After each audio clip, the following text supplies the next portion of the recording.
Jy luister na die Fairies and Folklore podcast deur Ronel. Ek is donker fantasieskrywer Ronel Janse van Vieren, met meer as 'n dekade van rondsniffel in stowwerige volkskinderboeke, om wesens van verbeelding wat my nuuskierigheid aangewakker het na te vors, is ek hier om die volkskunde in 'n neutedop te deel en hoe ek dit herverbeel het vir my skryfwerk in 'n oorsprong van die vee. Hierdie is die Fairies and Folklore podcast. Hi, ek is jou gasvrou Ronel Janse van Vieren. Noem my sommer net Ronel. In vandag se episode gaan ons voort met ons verkenning van die veeryk. Hierdie episode is geborg deur my boek Eens, Verhale, Mythes en Legendes van Fairy, beskikbaar in meeste formate. Leer meer oor hoe Fairy se geheime onthul word deur te gaan na ronelthemythmaker.com/my-books.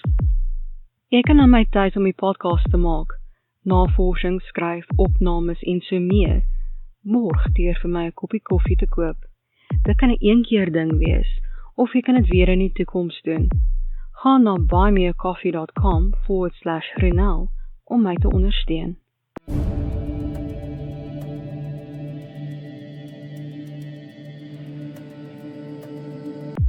Ons gaan voort met ons verkenning van die sterkste spelers van Fairy. Vandag se vee, die assassin, volkskunde in 'n neutedop deur Ronel. Daar is verskeie noemenswaardige krygers in volkskunde, sommige kragtiger as ander. Beowulf, meester taktikus, met ongekende krag, het 'n woedende monster en sy monstermoeder sonder veel moeite doodgemaak.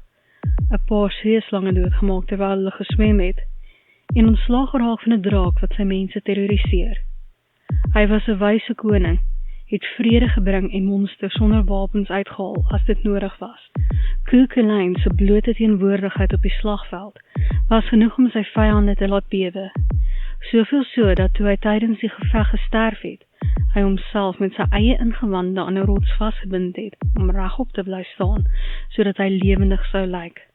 Krag, slinksheid, behendigheid, loyaliteit, strydwoede om die halk te evenaar, 'n spies wat enigiemand kan doodmaak en 'n ontzagwekkende swaard. Hierdie ou het alles gehad.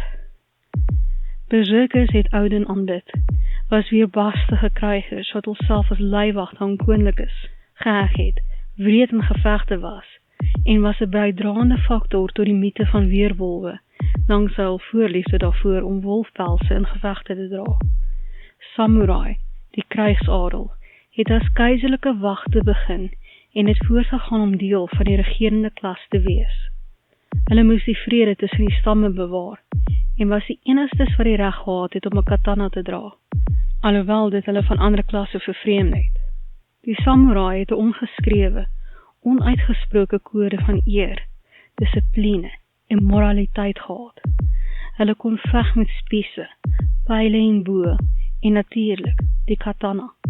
Die assassin het in die berge van Persië gewoon, deur skelmpies moord te pleeg op leiers wat hulle as vyande van hul staat beskou het hulle vrede in hul streek behou.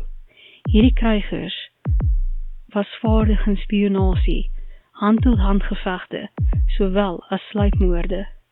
Hulle voorkeurmetode van doodmaak was deur dolk, nie pyle of gif nie. Die moderne term sluipmoord kom van die taktiek wat deur die assassine gebruik was. Baie ander bestaan, maar om oor hulle almal te praat sal langer wees as wat er in 'n neutedop kan pas. En nou, vir my interpretasie van die vee, in 'n oorsprong van die vee, die uiterste kryger, Keen, die assassin. Niemand weet waar hy vandaan kom nie. Almal weet dat hy nie uit enige van die howe gebore is nie. Hy is so kragtig soos die donker koning, die vee koningin en die koning van die dooies. Hy loop ongehinderd tussen ryke. Hy is 'n kragtige vegter. Hy maak diegene wat die voorste teestaan stil. Hy verkies om tyd in die Helderhof deur te bring. Hy word deur almal gevrees. Hy leef volgens sy eie erekode. Wanneer vee in die moeilikheid is, doen hy wat nodig is om hulle te red. En wanneer Fairy in die moeilikheid is, doen hy wat hy dink reg is om haar veilig te hou. As 'n klein bonusie, kom ons kyk na die vertaling van kryger na Engels, warrior. en assassin, assassin. Ek hoop dat jy hierdie episode van die Fairies and Folklore podcast geniet het en dat jy iets nuuts oor die vee geleer het. Onthou dat jy 'n transkripsie van hierdie episode in die beskrywing kan kry. As jy nuut is by die podcast, hoekom nie na my webtuiste ronaldemistmaker.com gaan en 'n gratis kopie van Ongesiens, die tweede boek in die veeverhaalreeks kry nie? Donne volkskunde, toorkrag en gevaar wag. Pas op!